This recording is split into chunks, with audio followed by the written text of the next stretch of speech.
Brodes Media.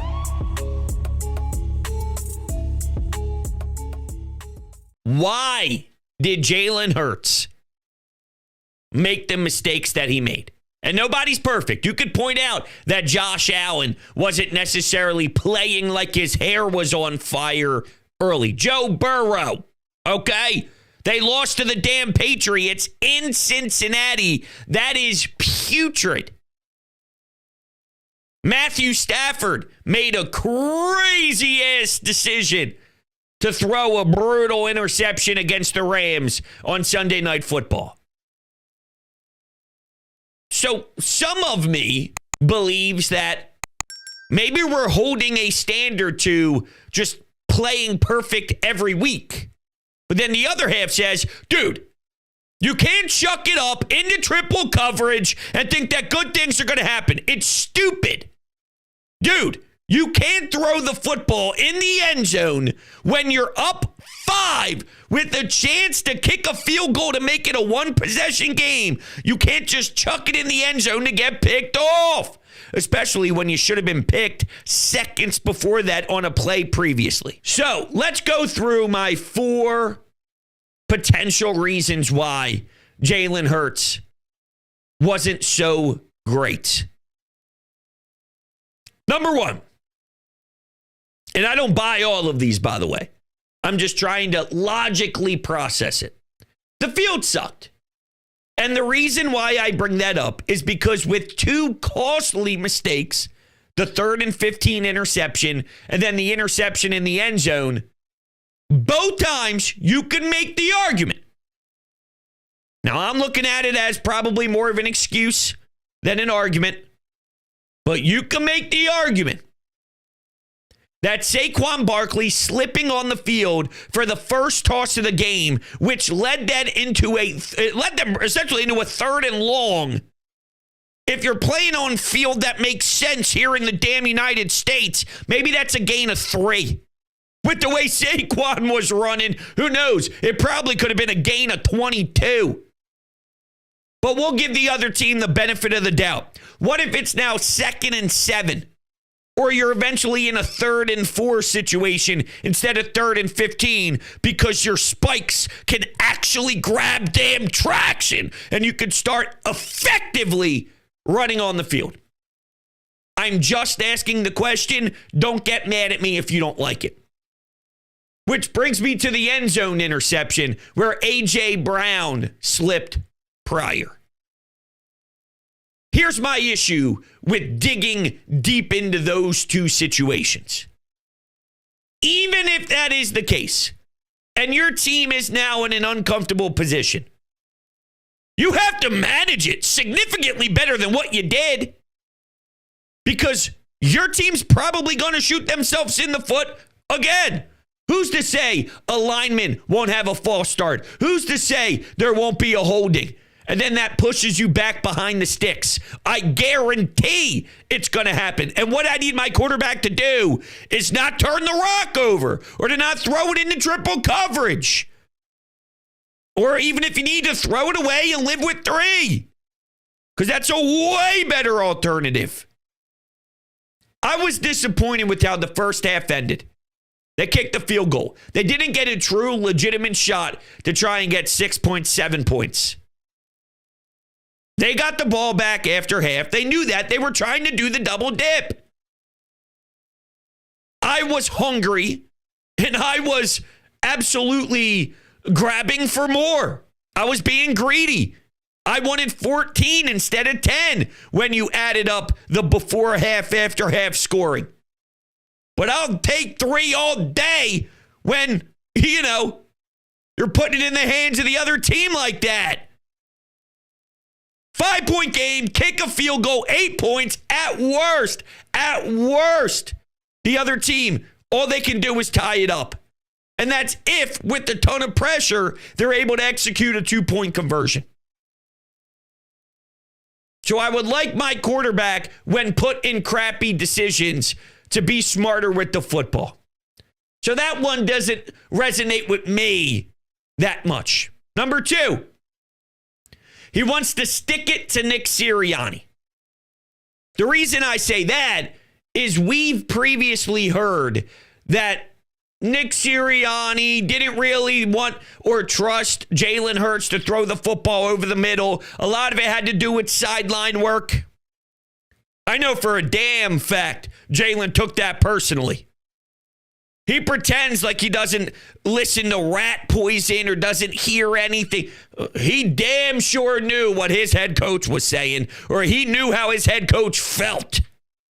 So I guess rat poison's more public perception and media and sports talk radio and things of that nature.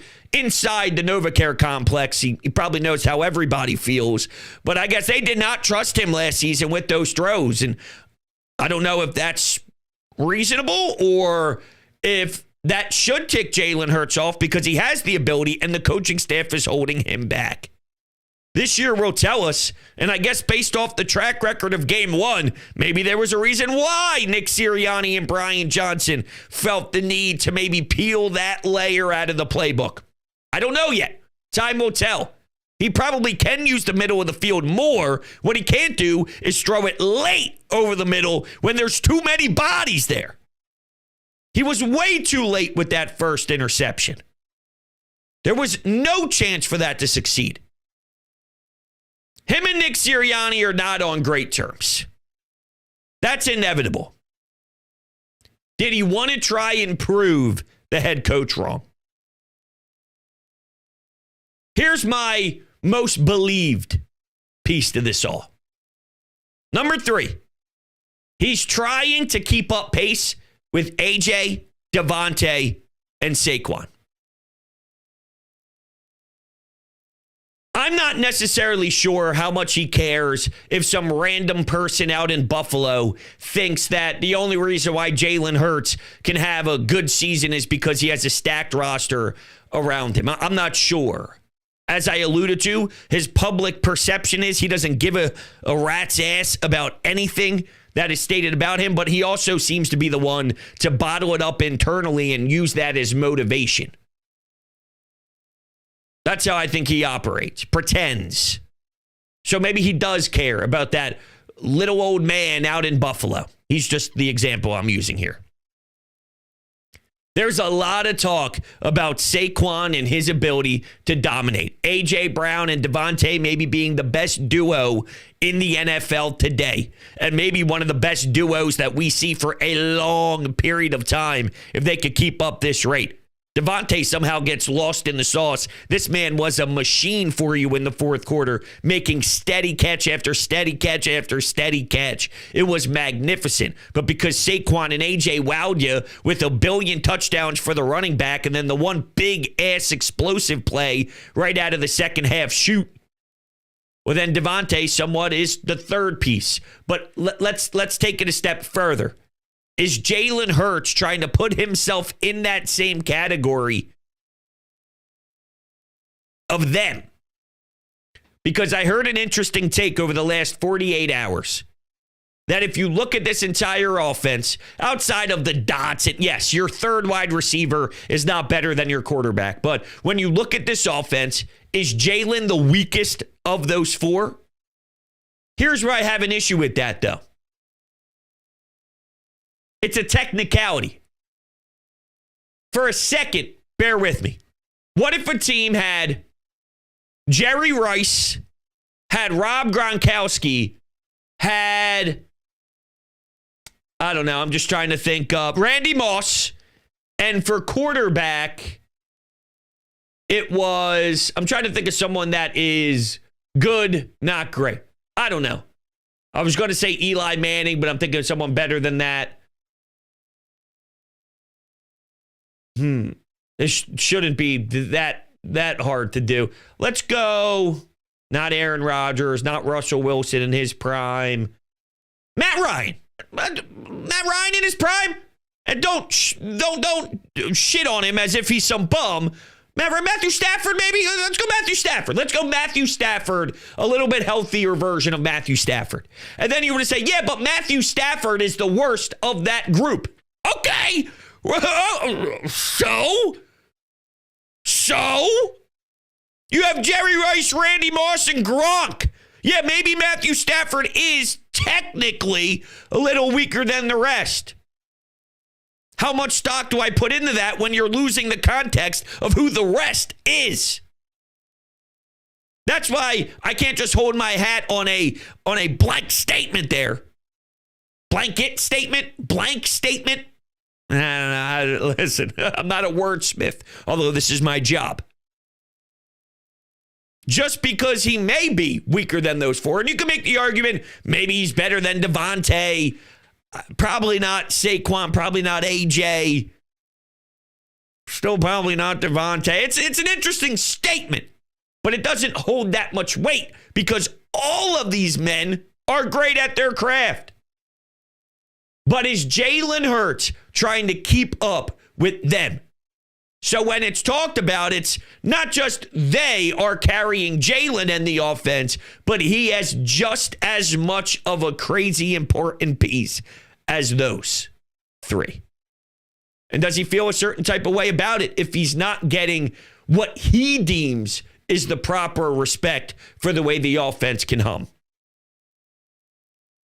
And then number 4 is last year in general is taking a toll on him. He wants to get that nasty taste out of his mouth.